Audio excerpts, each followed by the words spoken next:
Lancement historique, grand pas vers la paix et la prospérité en Afrique, événement le plus important de la vie du continent, les superlatifs n'ont pas manqué ce dimanche 7 juillet pour marquer le lancement symbolique de la zone de libre-échange continentale. Ils étaient 4500 délégués, dont 32 chefs d'État et de gouvernement et plus d'une centaine de ministres représentant lors de ce sommet extraordinaire de Niamey les 54 États africains ayant consenti à adhérer à la zone. Après une valse hésitation, le Nigeria et le Bénin ont saisi l'occasion de ce sommet pour apposer leur signature au bas du document, laissant l'Érythrée dans la posture du dernier des pays du continent encore réticent à l'adhésion. Qu'à cela ne tienne, avec l'entrée en vigueur de la ZLEC, c'est le plus grand espace commercial du monde qui est en train de naître.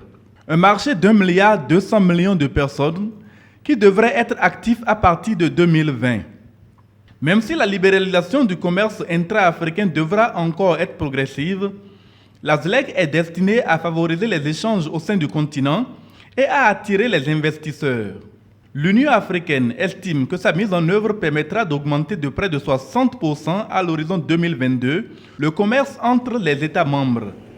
Toutefois, certains spécialistes africains évoquent des risques induits par le manque de complémentarité des économies étatiques et craignent que des importations bon marché ne portent préjudice à terme aux petits producteurs agricoles et aux industriels locaux. Des réticences insuffisantes en tout cas pour entraver l'enthousiasme des chefs d'État et de gouvernement à mettre en application le rêve des pères fondateurs de l'unité africaine.